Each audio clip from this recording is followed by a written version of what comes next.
बिस्मिल्लाहिर्रहमानिर्रहीम, अस्सलाम वालेकुम। आप देख रहे हैं मुझे मेरे YouTube चैनल पर और मैं मुज़म्मिल अवानू। ये बहुत बदकिस्मती है और आप इसको बदकिस्मती ही कहें कि पाकिस्तान की जो सियासत है उसको ऑडियोज ने अपने शिकंजे में जकड़ा हुआ है।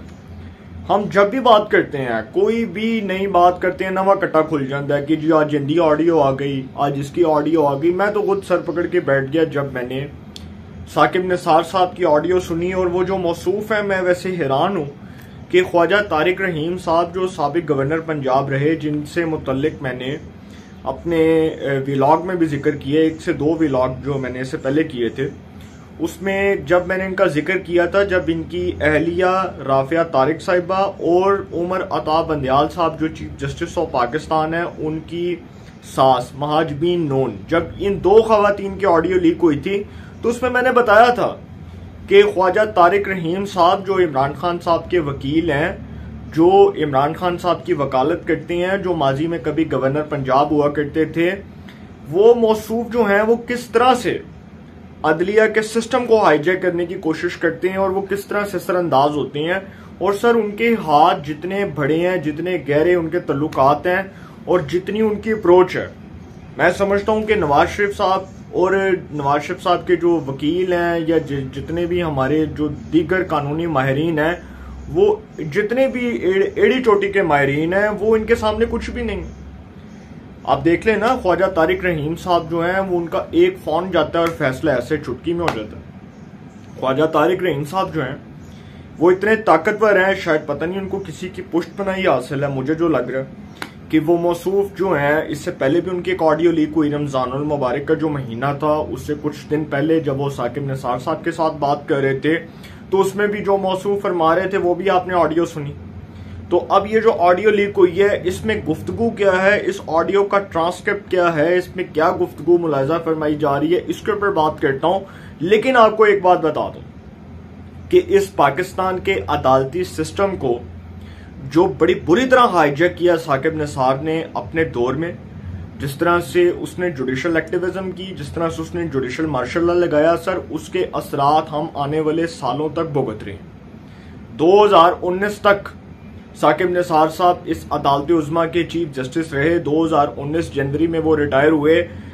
2019 से लेकर अब तक 2023 तक, अगर आप इस पूरे टाइम पीरियड को कैलकुलेट करें, तो आज भी अदालती सिस्टम किसी के हाथ की रखेल बना हुआ है, और वो है साकिब निसार साहब।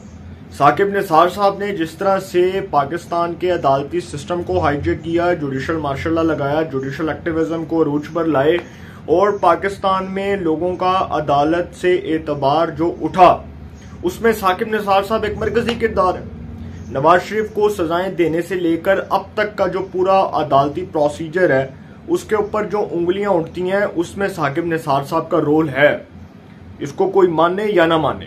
वैसे एक तज्जियाकार हैं, वो बैठकर जी टीवी पे मौसूफ फरमा रहे थे, उनका नाम तो नहीं लेना मैंने, वो फरमा रहे थे कि कितने शर्म की बात है कि जी इस मुल्क में ऑडियोज लीक हो रही हैं और अब वो बातें खवातीन तक चली गई हैं, और अब वो बातें जो हैं वो घर की खवातीन तक आ गई हैं और घर की 4 दीवारी का तकद्दुस पामाल हो रहा है। तो ये घर की 4 दीवारी का तकद्दुस तब पामाल होते नजर नहीं आया जब मरियम नवाज साहिबा कराची में जब वहां पर मौजूद थी और उनके होटल का कमरा जो है वो तोड़ा गया। और वो जो क्या नाम था उसका, वो मैं उस शख्स का नाम ना लूं तो वो बेहतर है, बल्कि वो जिस शख्स ने तोड़ा था वो ब्रिगेडियर है हबीब, जो सेक्टर कमांडर था कराची का। उसके ऊपर जो इल्जामात थे, देखे ना, घर की 4 दीवारी का तकद्दुस पामाल होते उस वक्त नजर नहीं आया जब नवाज शरीफ साहब एयरपोर्ट से आए अपनी बेटी के साथ, और वो एयरपोर्ट से जब वो उतर रहे थे तो मरियम नवाज साहिबा को जिस तरह से हथकड़ियां लगाई गई, तब घर की 4 दीवारी का तकद्दुस पामाल होते नजर नहीं आया। आज तो बड़ा घर की 4 दीवारी का तकद्दुस जो है वो याद आ रहा है। आज तो कहा जा रहा है कि जी जजेस को थ्रेट किया जा रहा है उनकी ऑडियोज के जरिए। तो सर, जब इस किस्म की बातें होंगी और ऑडियोज के अंदर फिर वो जिक्र होगा कि जी इंसाफ गया खोटे लाइन, फैसला होगा किसी की मोहब्बत का। साकिब निसार साहब जिनके ऊपर बड़े जो है वो शदीद इल्जामात है, मैं समझता हूँ इनका तो ट्रायल होना चाहिए, इनका तो कोर्ट मार्शल होना चाहिए था।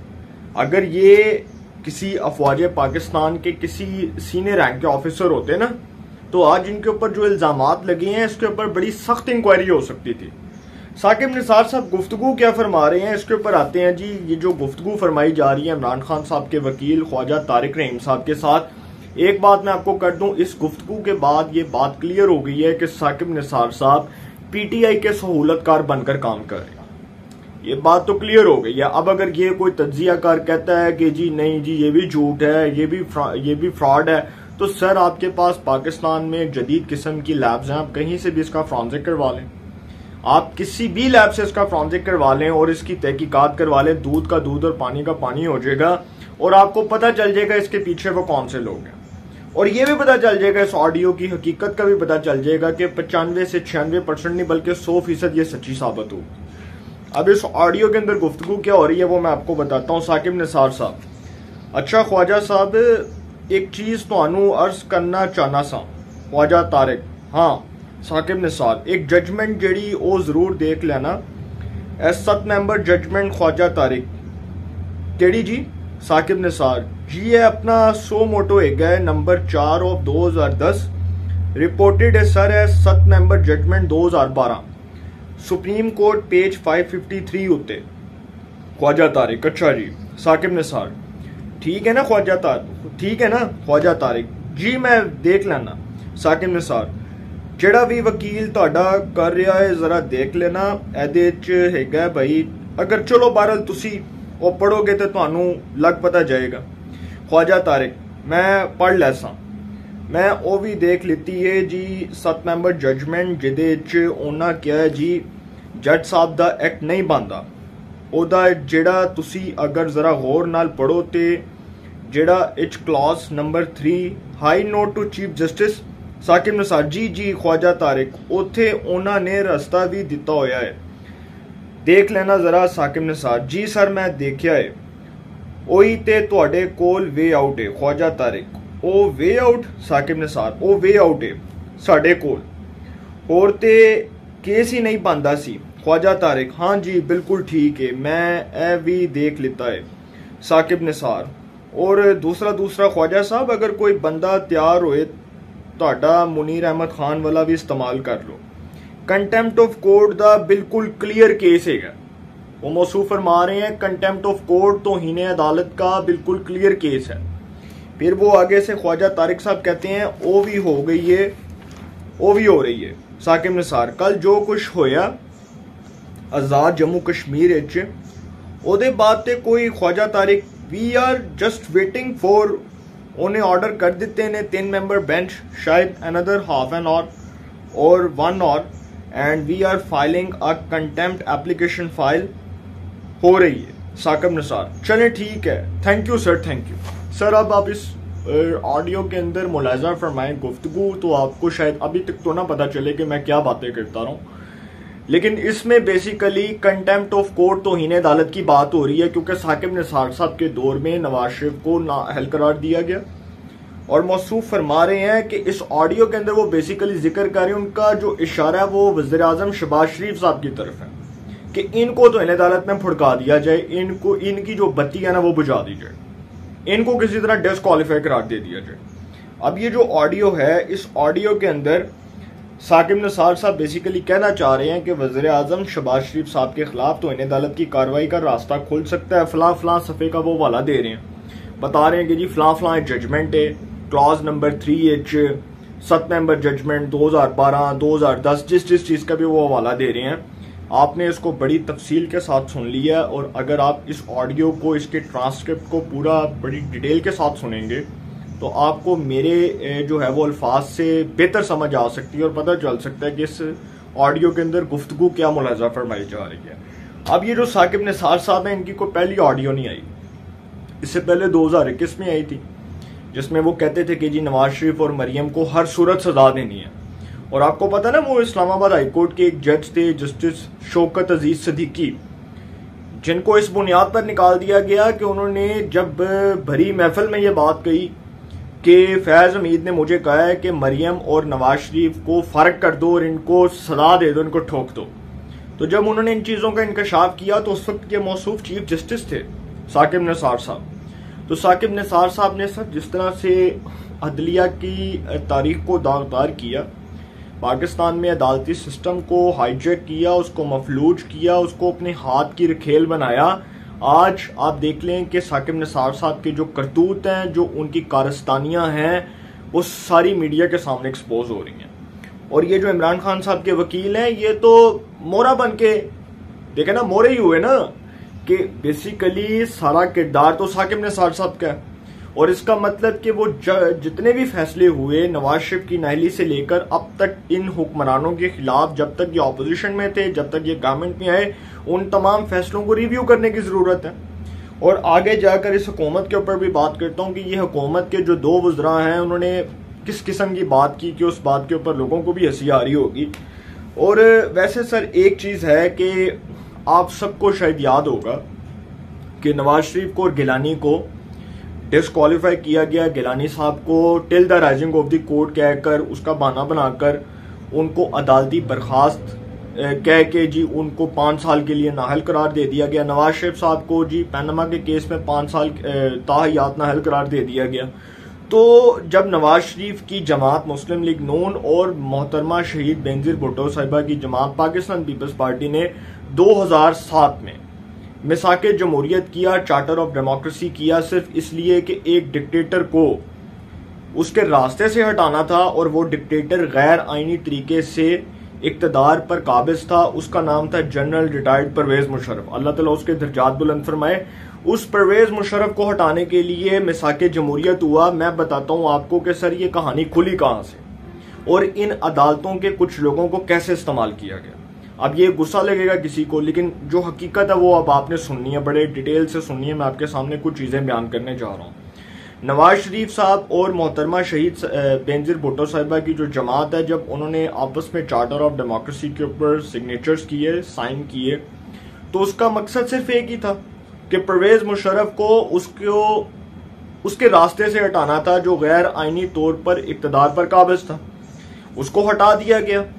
DGISI जनरल शुजाब पाशा, जहीरुल इस्लाम, आप सबको शायद नाम याद होंगे ना, बहुत अच्छे तरीके से नाम याद होंगे, और जनरल इशफाक परवेज कियानी।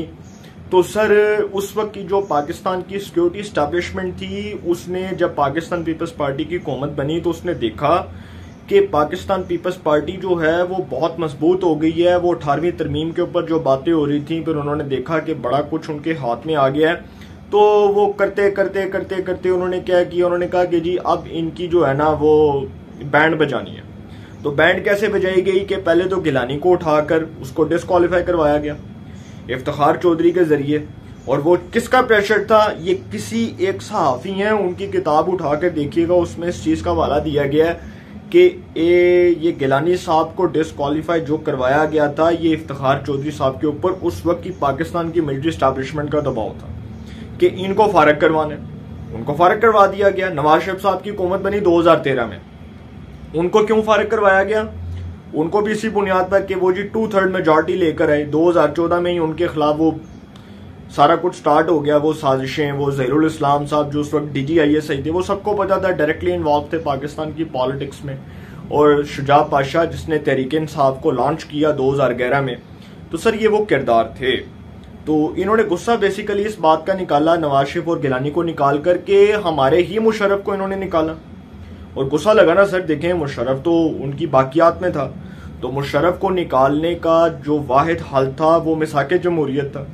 और उसमें वो दोनों जमातें कामयाब हुई। और दोनों जमातों ने जब मुशर्रफ को निकाला तो बेसिकली ये सारी दिल की जो भड़ास निकाली उस वक्त की मिलिट्री एस्टैब्लिशमेंट ने, वो इसी बात पर निकाली कि एक वज़ीर आज़म जिसको हमने बहाना बनवाकर अदालत के जरिए सजा दिलवाई, till the rising of the court, FRA, Gilani साहब 5 साल के लिए डिस्क्वालीफाई। एक वज़ीर आज़म जिसको हमने कहा कि जी उसने पैनामा जो है वो पैनामा के केस में उसके लंदन के फ्लैट्स निकले और हमने उसको जो है वो अदालतों में तलब किया। उसके बाद उसका ट्रायल हुआ, उसके बाद GIT बनी, उसके खिलाफ 5 रुकनी बेंच बना, उसमें वही खोसा ग्रुप बैठा, उसमें वही वो जो जज हैं उन्होंने बैठकर नवाज शरीफ साहब को चुटकी में फारग कर दिया। केस क्या था? पैनामा का। फैसला किस पे आया? अकामा पे।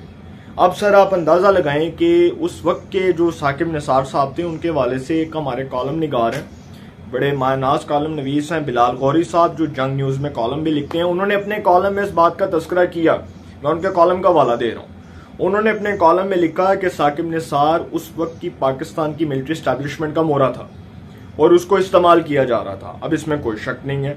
ये बातें जो हो रही हैं, ये बातें जावेद हाशमी साहब जो सीनियर सियासतदान हैं, उन्होंने 2014 के धरनों के दौरान कही थी कि इमरान खान ने मुझे कहा था कि आने वाले बंदे अपने हैं। इमरान खान ने कहा था कि आने वाले बंदे अपने हैं और ये नवाज शरीफ को जल्दी फारिग कर देंगे। और जिस तरह गिलानी साहब फारूक हुए, इसी तरह नवाज शरीफ साहब भी फारूक हुए।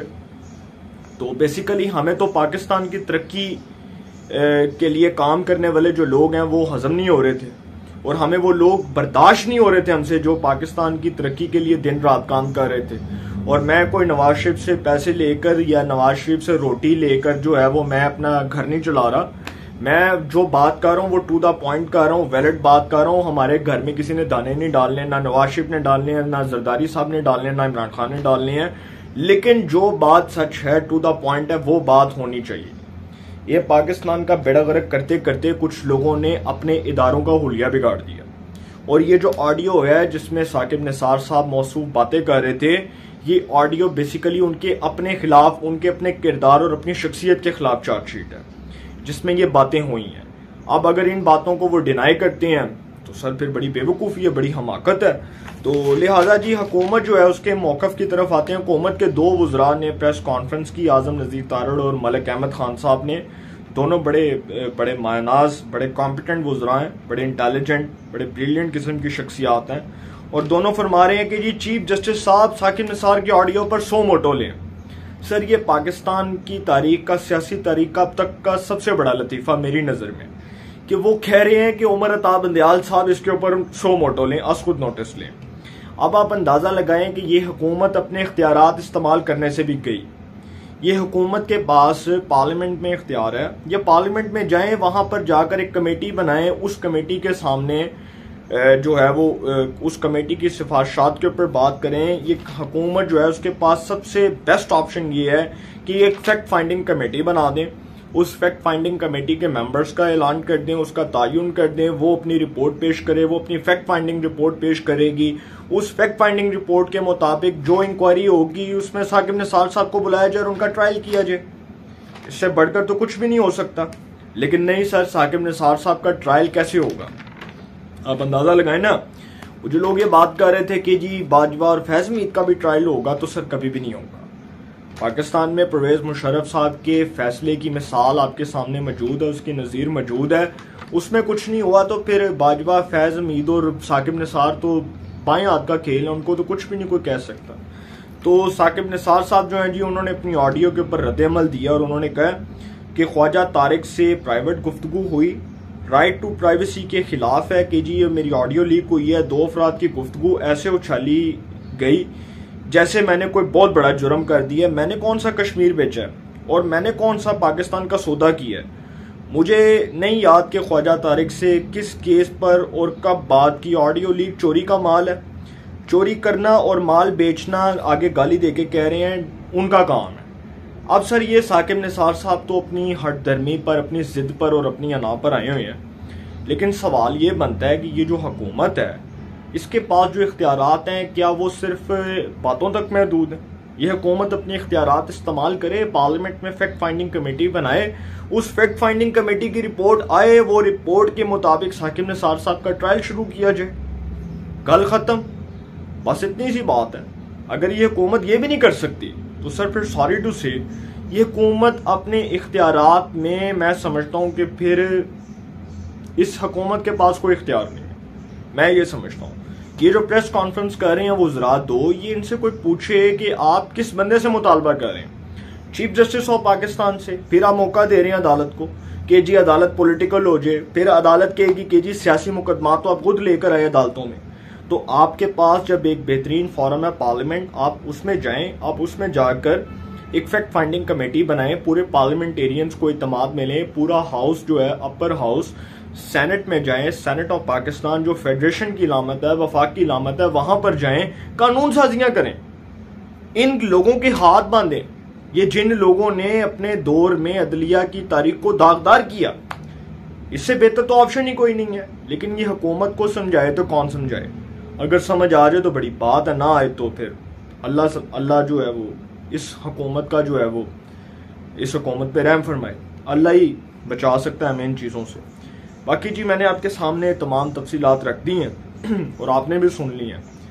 आगे जो इस मुल्क का होगा वो इन सियासतदानों ने फैसला करना है या इन लोगों ने फैसला करना है, लेकिन सजाएं सर इस मुल्क में बड़े लोगों को नहीं हो सकती, ऐसे लोगों को नहीं हो सकती जिनकी ऑडियोज लीक होंगी और वो बड़ी बेशर्मी से कहेंगे कि जी असी केड़ा कश्मीर बेचे, हमने तो कोई बड़ा जुर्म नहीं किया। उनकी नज़र में जुर्म नहीं है, उनकी नज़र में छोटी सी बात है। अपनी राय का कमेंट्स में ज़रूर इज़हार कीजिएगा। इंशाल्लाह एक नए सेगमेंट के साथ फिर मुलाकात होगी। अपना बहुत ख्याल रखिएगा। अल्लाह ने के बाद।